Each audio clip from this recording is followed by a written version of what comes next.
Hey everyone, I'm Trevor, and I post D&D videos every week on Wednesdays, and apparently sometimes on Sundays. I can't promise 2 videos a week, but if I do have extra content to put up, I'll try to put it up on Sundays, if only to be consistent. So this is the second video I have in a series of homebrew created based on Magic the Gathering cards. In the first video in the series, I made some equipment based off of items from the newest set, Kaldheim. And I kind of previewed this video in that one, because there was some equipment that I didn't get to. Not all of these videos will be about equipment. There's a wealth of information in Magic where you could create settings and NPCs and monsters. It's all there. But I thought that for Kaldheim specifically, equipment really worked really well. So I wanted to create some more Magic items.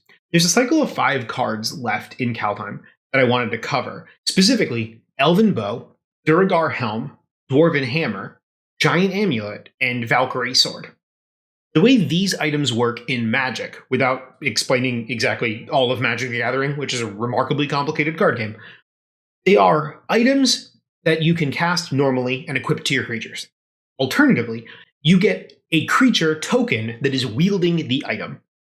Now, that doesn't necessarily seem like it's super easy to translate into 5th edition, but I think I came up with a pretty good idea. Before I get into the idea that I came up with, I want to go over 2 things. The first one was an idea that I had that I didn't actually execute, but I think it might be interesting. I just don't feel super comfortable dabbling in the space, and that is sentient items. So these items all could be sentient magic items that can speak to the player who finds them and attunes to them, that have goals of their own, and that could encapsulate this creature living inside of the item. I didn't go down that avenue because I'm not well versed in using sentient items. I've used them once or twice in my games, but I end up running them in too kitschy of a way. It's never worked super well for me, but I think it is an option. The other thing that I do want to forewarn is that, so if you do use these in your game, obviously scale them wildly to make them appropriate for your 5th edition campaign. I really want to present this as an idea, and I'm hoping that most people treat my homebrew the same way that I treat other homebrew I find online. I borrow and steal and I tweak and I change to make it fit the best for my setting, my session, and my players. Now, what idea did I come up with? So for all of these items, what I decided was they could be used as a magic item. A lot of them are weapons, but not all of them. But in addition to that, you are able to toss the item to the side within 5 feet of you and speak a command word. If you do that, then these items will summon an ancestor that will wield the weapon and fight alongside you for an hour.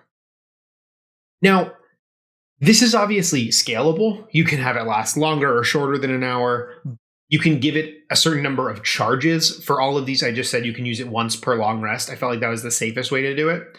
But I thought that was a fun way, or that would be a fun way, to incorporate having a creature to use the item in addition to just being able to use the item itself. So if we look at Elven Bow in Magic is just, it's a longbow. It makes it so creatures can block creatures with flying. It's a pretty simplistic item in Magic, and I tried to keep that the same in 5th edition. So it's a +1 longbow. That's it. It's the most basic of all of these items that I created. But if you speak the command word, instead of using it as a longbow yourself, you can summon Spirit of an Elf. That is a creature that has an armor class and can be attacked. The stat blocks are all in the document linked in the description. But that creature is wielding this weapon rather than you wielding the weapon. And they'll fight alongside you. You can speak to them or communicate with them telepathically because of your attunement to the item.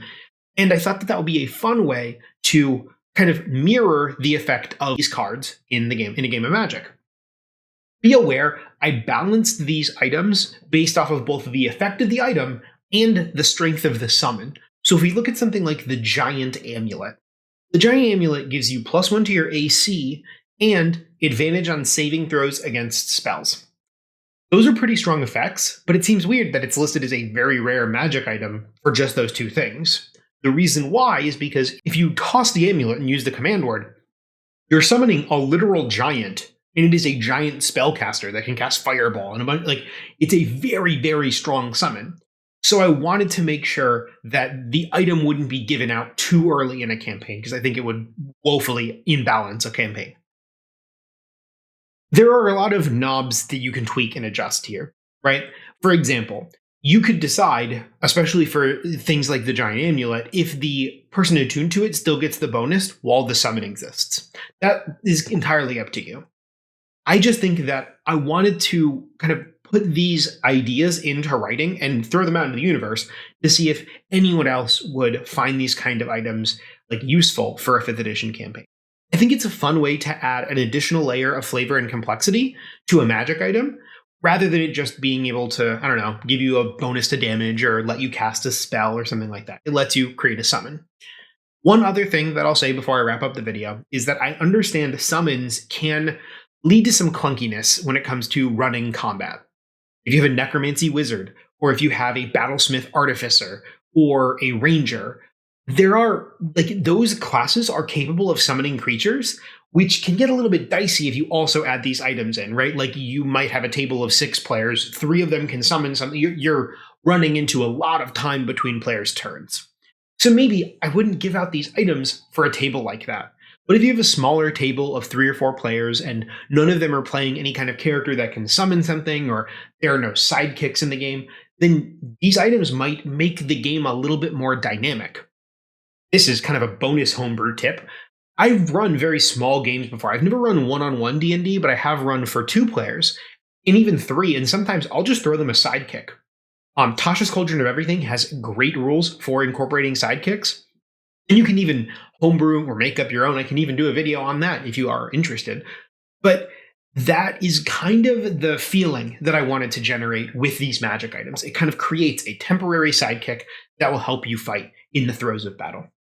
I'm hoping that these items are fun and add a bit of dynamics to gameplay. If you end up using them in your 5th edition campaign, please let me know in the comments below. It would mean the world. Even if you just have feedback about how you could tweak them or change them, or if you have ideas for the sentient version of these items. Because again, that's an avenue that I was considering, but I just didn't feel confident enough to pursue completely. But as always, be safe. Make smart life choices.